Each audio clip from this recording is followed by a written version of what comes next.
When you leave your country and the community that you know, the only people that you know, your family, your friends, your land, your home, everything, you feel fear. That's what I experienced.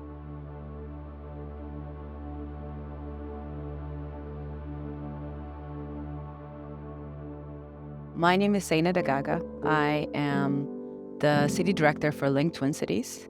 I have two amazing kids, a 13-year-old and a 14-year-old, and they keep my life very busy, and married to my husband of 20 years.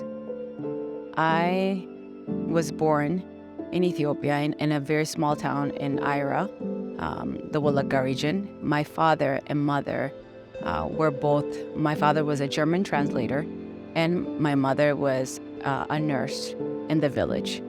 My father also had a dual role, and he was working in an operation to help take down the communist government that was ruling Ethiopia at the time. And that's when his cover was blown, and he had to flee on foot to go to Sudan to ensure that my mother was not implicated. And my mother was implicated, unfortunately, and was thrown into jail. I was born in jail. My mother went into labor in jail, and German missionaries helped secure her release. And she thought my father was dead, and my father did not know what happened with my mother.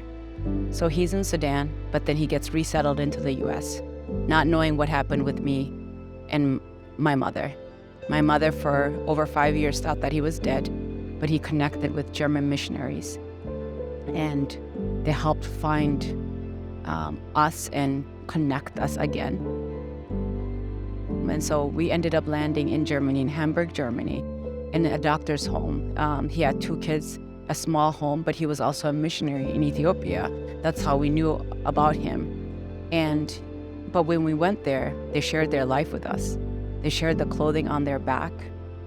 They welcomed us, and they made us feel like we were people, not just a duty that they had to do. We felt so at home, and we were like, we've never experienced something like this, even in our own community, because of the role that my father had. And so it was really an unexpected surprise. When you leave your country and the community that you know, the only people that you know, your family, your friends, your